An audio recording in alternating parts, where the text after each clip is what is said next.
கொத்து கொத்தா சாகுற மக்கள், ரத்த வெள்ளத்துல பிணங்கள், துப்பாக்கி சத்தம் காதை கிழிக்குது. எஸ், இது ஏப்ரல் 13, 1919.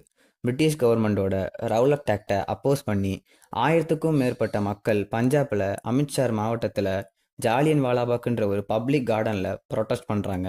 ப்ரொட்டஸ்ட் அமைதியாக போனாலும் பிரிட்டிஷோட ஆர்மி ஜெனரல் ஆஃபீஸர் டயர் அவரோட படைகள் மூலம் ஜாலியன் வாலாபாக்கை சுற்றி வளைக்கிறாரு. அண்ட் அன்ஃபார்ச்சுனேட்லி அந்த இடத்துல இருந்த ஒரே ஒரு நேரோ எக்ஸிட் டோரையும் மொத்தமாக பிளாக் பண்ணுறாரு. அண்ட் கொஞ்சம் கூட இறக்கமே இல்லாமல் ஆயுதங்களே இல்லாத அப்பாவி பொதுமக்கள் மேலே தாக்குதல் நடத்துகிறாரு. எந்த அளவுக்குனா அவர் கொண்டு வந்த துப்பாக்கி தோட்டாக்கள் தீந்து போகிற அளவுக்கு 379 மக்கள் மரணம் அடைகிறாங்க.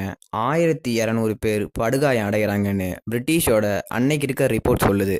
ஆனால் அதே சமயத்தில் இந்தியன் நேஷனல் காங்கிரஸோட ரிப்போர்ட்ஸ் 1000 மரணங்கள் 1500 இன்ஜுரின்னு சொல்லுது.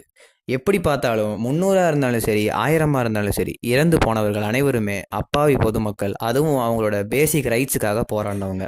இந்த இன்சிடென்ட் தான் நம்ம ஜாலியன் வாலாபாக் படுகொலைன்னு இன்னைக்கு வரைக்கும் பேசிகிட்டு இருக்கோம்.